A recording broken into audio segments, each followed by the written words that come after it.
Hello, BookTube. As you can tell, it's a bit of a change in my background. That's because I have moved, and I moved for school because schools are now in person, and my university term has started, and so I have to be in another place, live in another place to be able to get to my classes in a timely fashion. And so yeah, my backdrop will be a bit different. Also, you may notice that my channel name has changed to something a little bit dopey, but I just quickly wanted to change it because I'm in a faculty of education, and part of that includes, online professionalism, and they don't want your students that you'll be working with to be able to find you very easily online. And so I thought I had to change my channel from my full name to just, something, mildly bookish so that they don't find me so easily. But anyways, I thought I would talk about some of the books I did bring along. I didn't bring a whole lot, um, but I did bring my entire TBR that I showed in another previous video, but these books are on top of that. And I should explain the logic of how I'm going to be structuring my reading during a busy term where I won't have a lot of uh, reading time, uh, uh, as much reading time, I should say. And how it is that I'm going to have one book that I'll be, keeping here in my room and reading when I have time to just sit down and concentrate on it. And uh, so I don't want to miss anything or be distracted about from anything around me or anything. Uh, these books here that I'll be showing are books that I'll be putting into, or with the goal of putting into my backpack and taking along to school, reading on the bus, reading in between classes, and you know, like that. Uh, and so I've chosen mostly short story and essay collections, and that's because I have a bit of a weird relationship with short story and essay collections. And the reason why that is because I would buy them used or some mostly used, but some of them are new. And they always interest me, of course, because I want to read them. But because they're short and they're usually in big anthologies, I just put them on my shelf and forget about them. And so I have a whole shelf of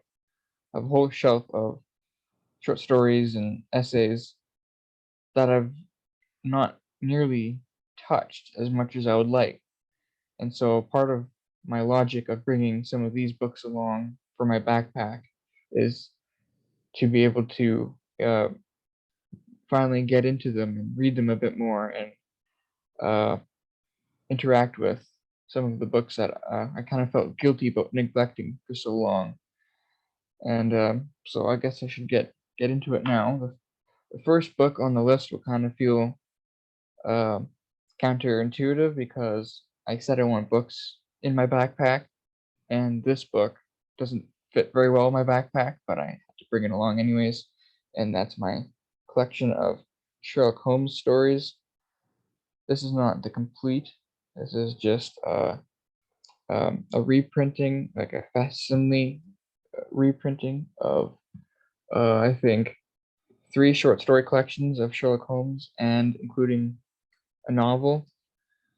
And they're from the printing from the magazine, original magazine printings, which includes the original illustrations, which is why I wanted this along. I mean, I could get all these stories on my e-reader for free, but I wanted the illustrations in a kind of a uh, good edition, because a digital copy that would be put into an ebook would be pretty terrible, I think. And I guess I'm a little bit of a sucker for wanting the illustrations in good quality. I can't see myself putting this in my backpack, though it might be tempting to try. and I've been already working my way through this. I've only recently started reading Sherlock Holmes. I read the first two novellas that kind of start off the Sherlock Holmes world. I read those last year. I don't recall their names offhand. I'm sure you do, but they're like 100 pages each. And then I've read probably 5 or 6 of the short stories in the Adventures of Sherlock Holmes, and really enjoying them because they're just lots of fun. The next one is predictable for me. It's the stories of Ray Bradbury in an Everyman's Library edition. Nice big fat short story collection. Even this one probably won't fit in my backpack very well either, but I couldn't leave without a big collection of Ray Bradbury short stories because he's my favorite author. And I've read a lot of these short stories. I haven't read this whole thing from front to back yet, and I'm slowly working my way through that. But I really want Ray Bradbury right near me at all times, so I wanted to take this one with. I guess I'll go with another short story collection. This is the Norton Anthology to short fiction. This is the first edition. Found this one used, as you can see with the sticker there. This is just a short story anthology of tons of canonical and even some non-canonical authors. I like short story collections like this because they give you a sample of many different authors, which helps me with determining who I like and who I don't like. I don't really care to pick up a random short story collection of just anyone. So having a nice anthology of some good short stories and a lot of authors helps me explore who I like and who I don't like a lot more. And this one will be a good one to get into that because it's like, I think, oh my, this is over 1,300 pages, even though you really can't tell because it's like a smaller print. But another short story collection. This is the last anthology. The rest are all just collections by one author. But this one is an anthology of short fiction. I'm not gonna know how to say that title, but this is like from some kind of Canadian press because I'm Canadian and I found this at a used bookstore. This one's a lot shorter, but it's a lot different in some ways because this one is less than 500 pages, but it's got a whole lot of stuff that isn't in normal short story collections. Like, it's got an essay on short fiction, and it's got Chaucer in here. It's got some translated work in here. I don't know how much work in translation is in this, but and I don't know how much cross there is between these two, but I know that this one is different enough that I wanted both of them, especially since I think maybe this one would fit my backpack better because it's not so bulky, but I don't know, I haven't really tried it yet. And now we come to the regular authors. This one is the first one that I had in my backpack. I've been reading. I don't know how to pronounce this guy's name, but Roald Dahl, The Wonderful Story of Henry Sugar and Six More Stories. He's kind of a mixture between writing for children and writing adult stuff. This one obviously is geared towards children, and I wanted this one here with me because the story of Henry of Sugar is one of my favorite short stories probably ever. And I remember reading it as a kid and as a teenager and just being absolutely delighted with it. And I recently reread it again. It's 70 pages in this edition. and it's fantastic. It's not a very deep story, but it's, extremely enjoyable, I think, and a touching story too. And so there's that one. We get some more Bradbury. This is the Martian Chronicles. And the reason why I brought this one with is because of all the Bradbury that I've read, I have not read the Martian Chronicles front to back. So there are some stories in here that I have not read. The ones in here that I have read are usually ones that I've encountered in anthologies like this. I have a few more anthologies of Bradbury at home. I usually gravitate towards these instead. But I would like to read this one front to back, just going through all the short stories in here. Because for a Bradbury fan, this has to be a must read. So I brought this one as well. Next is a massive chunkster. It's the Essays of George Orwell. And George Orwell, I love his 1984, but I have not read a lot of his nonfiction, or any of his nonfiction, except for some of the essays that have kind of started in here. But I found this big, massive book for like $1 at a used bookstore. And at the time, I didn't read nonfiction very much, but I grabbed this one because it was George Orwell, and I love 1984. And it was sitting on my shelf forever.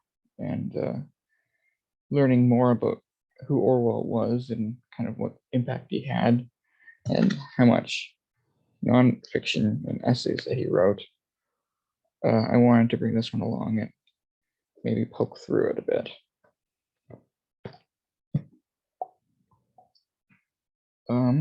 Next is a box set, and this is more essays. This is a box set of Wendell Berry, Library of America volumes. This is what I stand on. This is a 2-volume collection of his essays, and he's written a lot of essay collections from what I know of, and one of the authors that I really like, Patrick Deneen, kind of sees this guy as like a hero of his and loves his writing. And so I wanted to try Wendell Berry as an essayist, and the only choice I had was either to buy like individual collections, or this one, which is a curated collection. It's not his entire, all of his essays, but it's like a nice 2-volume abridgment of all his essays from over 50 years of writing essays. Not quite, 1969 to 2017. So I don't know. I'm not a math student, so I'm not going to do that math right away. I've read 2 essays from here. I've read one from each volume, the very beginning of each, and I liked what I've read so far. So glad for that.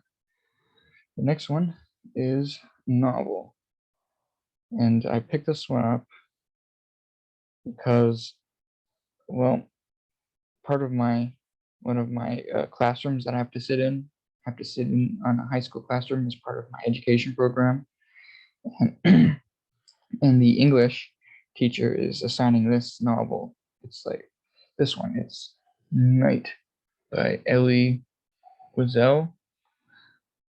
It's like 100 pages, and this is one of the, I think for her grade 11 English class, she signs this. And I had a copy in my room, and I thought it might as well take it and give it a read, because I might need this. The information, I don't know if I'll be doing anything in that class specifically, because I've just been sitting in it, but there's other classes too. But yeah, I'll be reading this. It shouldn't take me terribly long because it's nice and short, but There we go. There's that one. Now we get into, I think I'm going to do my e-reader now, if that works. Let's see. But right now I have G.K. Chesterton on my e-reader. This is a KOBO, and this is a collected work, a Delphi or Delphi Classics. They do collected works of authors in the public domain, and this is the G.K. Chesterton volume, and it has a boatload of his essay collections and all his writings. And the essay collection in here that I'm reading is his Tremendous Trifles. I've been slowly going through that. They're like really short columns that he wrote, and it's just a collection of short pieces of him. Some of the, I'm not going to pull them up because it might take too long, but there's others in here that on my e-reader that I do have that I would like to read as well. I have a collected short stories of Rustler K. Le Guin. It's the volume that she edited. I think it's, if you type it in on a book depository, it's one of the first short story collections you'll get when that pops up. I have that in my e-reader. I also have the collected works or collected short stories of Frank O'Connor in my e-reader that I would like to read. I have not read anything of his, but the KOBO store had it on sale for like $3, and I couldn't pass that up. I also have the collected works of Virginia Woolf, and from that collection, I would like to read her Common Reader essay collection. It's like a must-read if you're a fan of essays and essays on literature, especially. And that would be something I'm interested in.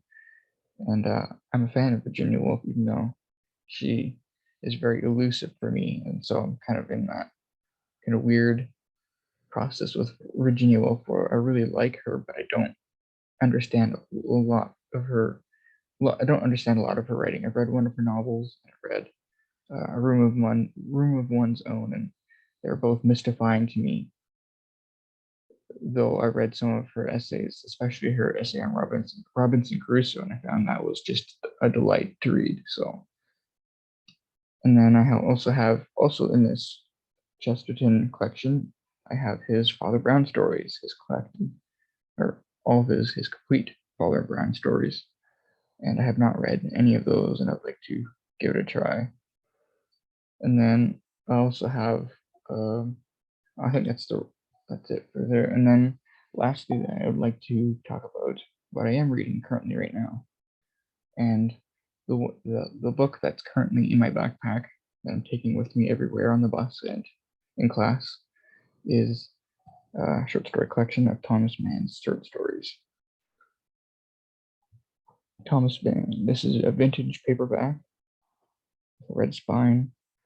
This includes, the most popular of his works, like short works, Death in Venice, which I've read once, and it's probably one of my favorite works of fiction ever, probably, because it was just that brilliant when I first read it. And I haven't read this entire collection. I've only read the two longer works in here, and I wanted to read the rest of Thomas Mann's stories in here because I really enjoy his short stuff. I tried one of his novels. I tried Dr. Faustus first, and that was just too much for me. I read the entire thing, but I understood very little. And I think I read that last year, and it was just a difficult introduction to an author I was hoping to love. And I think the problem was with me going to one of his later works right away instead of one of his more popular, like Magic Mountain or Buddenbrooks. So that will almost certainly it'll be one of those two that'll be my next Thomas Mann novel. But in between, I'm going to be reading some of his short fiction. And lastly, the book I'm reading right now is going to seem like the most dull and boring book to most readers, especially if you're a mostly fiction reader. But the Frederick Copleston's A History of Philosophy.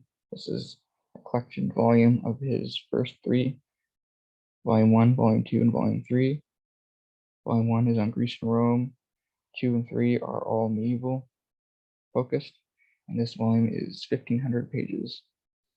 I'm only reading Volume 1 on Greece and Rome because I would like to, it's his History of Philosophy, and I'd like to, and I'll be reading Greek and Roman philosophy for my Western canon reading list. And I thought it would be good to get a philosophy scholar who knows what he's talking about to kind of go over that ground before I get to the actual works themselves. And the volume 1 itself is 500 pages with like 100 pages plus on Plato himself, and then another 100 pages plus on Aristotle himself. And I thought, what better way to get an introduction to an in-depth look at their thought and through this book. I don't intend to read the medieval ones yet until I actually get there in my reading list, my Western canon reading list, and that will probably be a while because going through the works of Plato and Aristotle, I think, will be tough enough on their own, and combine all that with school, it'll probably be a while before I get around to that. But I'm working my way through this. I'm about 200 pages in, and it's difficult reading. He's a good writer, but the subject matter is difficult, and the way he writes about it, well, he just makes it more difficult than it really needs to be because he puts Greek terms, Latin terms, German terms, because he knows those languages, and he just sticks them right into the text. So I have to scramble to look up what those words mean, and it really slows down my reading, especially when I don't really sit down and have as much reading time as I can to focus. And since I'm trying to focus more on nonfiction, I don't allow myself when I'm sitting here at home to read any fiction from here, or else I'll just be reading this. I would completely neglect Copleston. So I'm currently reading that. That's all I can read for pleasure when I'm here, and I do enjoy it, but it's a lot of work, especially when I'm not used to reading nonfiction so often. But anyway, that's my reading. Thank you, BookTube.